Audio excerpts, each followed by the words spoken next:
জয় হরিসাত, জয় গুরুসাত, হরে কৃষ্ণ, হরি বল।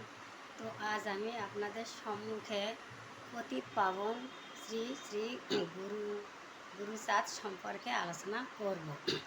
তো প্রথমে আমি আমার যত হরিভক্ত এবং কৃষ্ণ ভক্ত মায়েদের চরণে প্রণাম জানাই এবং বাবাদের চরণে প্রণাম জানাই।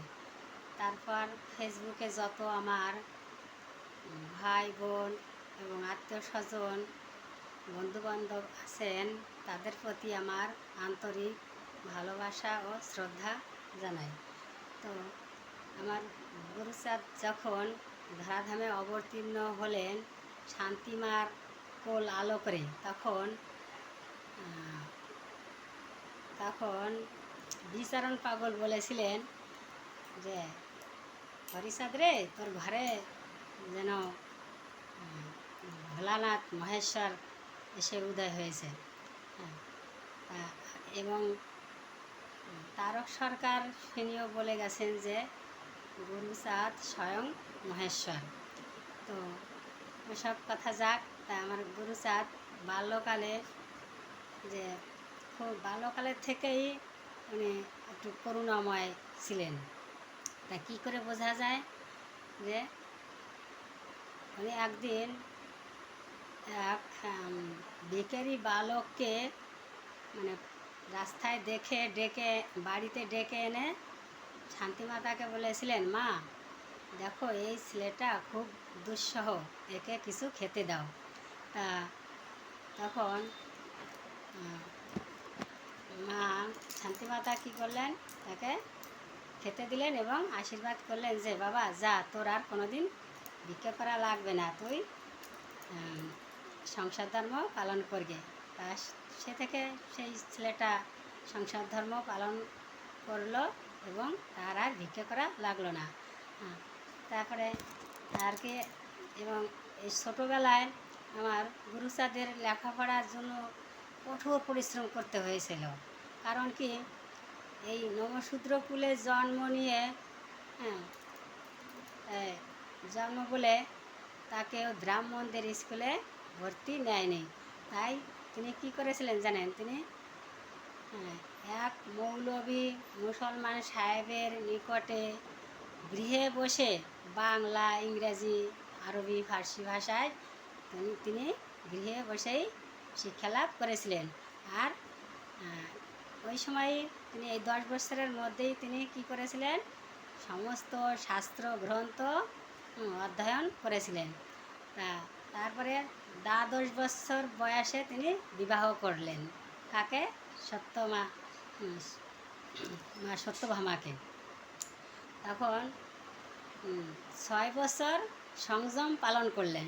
সংযম মানে 6 বছর স্ত্রী সঙ্গ করলেন না। তারপরে 21 বছর বয়সে আমার গুরুচাঁদের পুত্র শশীভূষণের জন্ম হলো। তারপরে হরিচাঁদ সমস্ত সংসারের দায়িত্ব আমার গুরুচাঁদের উপর দিয়ে দিলেন। তখন গুরুচাঁদ কী করলেন, আপনি আচার্য ধর্ম জীবকে শিখালেন। নিজে মানে অলসতা ত্যাগ করে কিভাবে ধন উপার্জন করতে হয় সেই কাজে নেমে গেলেন। নিজে কি করলেন, তিনি নৌকায় করে জলপথে ব্যবসা বাণিজ্য শুরু করলেন। আর সেই সঙ্গে লগ্নি কারবারও শুরু করলেন। লগ্নি কারবার কি? টাকা পয়সা লেনদেন। গরিব যারা চাষি এবং যাদের ব্যবসা করার ইচ্ছা তাদের টাকা পয়সা ধার দিতেন, আর তারা সেই চাষবাস বা ব্যবসা করে লাভের অংশ রেখে গুরুচাঁদকে ফিরিয়ে দিতেন।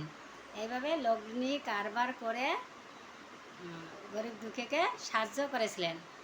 আর কি, আরেকবার মহামারী ঝড় মানে 1326 সালে হয়েছিল। সেই 1326 সালের মহামারী ঝড়ে অনেক নরনারী মারা যায়। সেই সময় তিনি অনেক অর্থদান করেছিলেন, অন্নদান করেছিলেন। তা কি বলবো, আর শিক্ষা বিস্তারে তার তো অবদান আরও বেশি।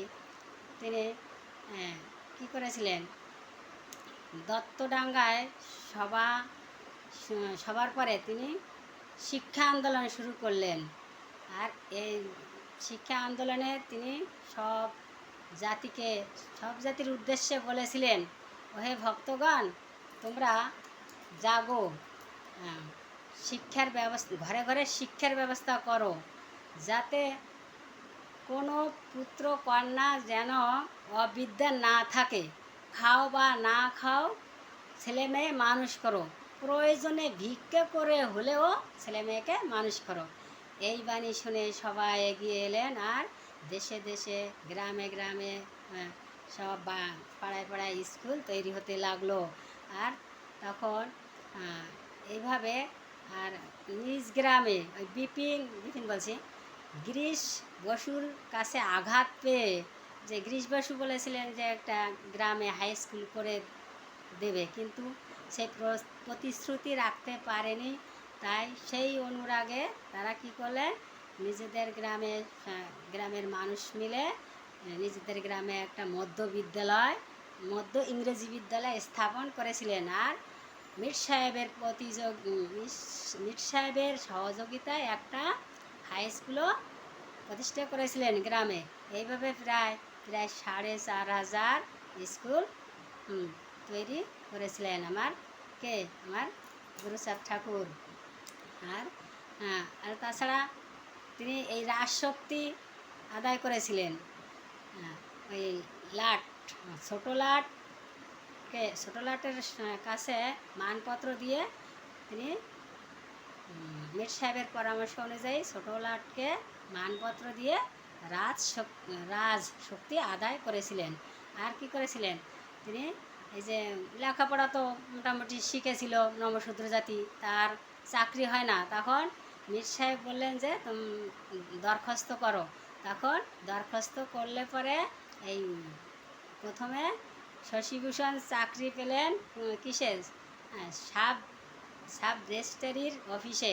আর সেই সঙ্গে সেই সঙ্গে কুমুদ বিহারী এবং রাধানাথ কি মানে রাধানাথ নামে একজন সেই সময় চাকরি পেয়েছিলেন। তা 1906 সালের আগে নমশূদ্র জাতি কেহই চাকরি পায়নি। তা তারপরে আরও কি করেছিলেন জানেন আমার গুরুচাঁদ, এই যে চণ্ডাল নমশূদ্র জাতিদের আগে অস্পৃশ্য বলে মনে করতো, ছায়া পর্যন্ত পাড়াতো না, আর চণ্ডাল বলে গালি দিত। তখন এই চণ্ডাল গালি মোচন করেছিলেন কে, মির সাহেবের সহযোগিতায় সেন্সাস রিপোর্ট তুলে এই চণ্ডাল গালি মোচন করেছিলেন। তারপর বিধবা বিবাহ চালু করেছিলেন কে, আমার এই গুরুচাঁদের সহযোগিতায় গুরুচাঁদ আন্দোলন করেছিলেন। আর এই আন্দোলনে অনেকেই যোগ দিয়েছিল, তার মধ্যে কে গোপাল সাধু, তারপরে দেবীচাঁদ। আর দেবীচাঁদের ডাকে সাড়া দিয়েছিল শ্রীনাথ প্রথমে এই বিধবা বিবাহ করেছিলেন। তখনকার দিনে 32টা বিধবা বিবাহ হয়েছিল এই আমার এই গুরুচাঁদের সে কৃপায়। আর তাছাড়া আরও কী করেছিলেন, মানে কি বলবো, গুরুচাঁদের অবদানের সীমা নেই। গুরুচাঁদ আরও বলেছিলেন যে গার্হস্থ্য আশ্রমই শ্রেষ্ঠ আশ্রম, আর এই গার্হস্থ্য আশ্রমে থেকেই মানুষ তার সুখ শান্তি ইচ্ছা কামনা বাসনা সব পূরণ করতে পারে। তাই বলেছিলেন যে লয়ে নিজ নারী ব্রহ্মচারী সচ্চরিত্র রবে, পরপতি পরসতী স্পর্শ না করিবে, হাতে কাজ মুখে নাম সদা সত্য কথা কহিবে, তাহলে তুমি না ডাকিলে হরি তোমায় ডেকে লবে। এইভাবে আমার গুরুচাঁদ শিক্ষা দীক্ষায় প্রতি জাতিকে উদ্ধার করেছিলেন এবং আদেশ উপদেশ দিয়ে মঙ্গল, যাতে সমাজের মঙ্গল হয় সেইভাবে এই আদেশ দিয়েছিলেন, এবং প্রতি জাতিকে বা নমজাতি এবং সমগ্র নারী জাতিকে শিক্ষিত করে তুলেছিলেন। এভাবে প্রতি জাতিকে উদ্ধার করেছিলেন বলে গুরুচাঁদকে কি বলা হয়? গুরুচাঁদকে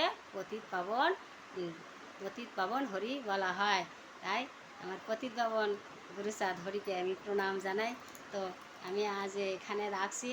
আগামী দিন আমি গুরুচাঁদের অবদানের শেষ নেই, তা আমি আগামী দিন আরও যতটুকু পারি আপনাদের সামনে আলোচনা করব। হরে কৃষ্ণ হরি বল। এখানে রাখছি। ভিডিওটা ভালো লাগলে লাইক শেয়ার করে পাশে থাকবেন। হরে কৃষ্ণ হরি বল।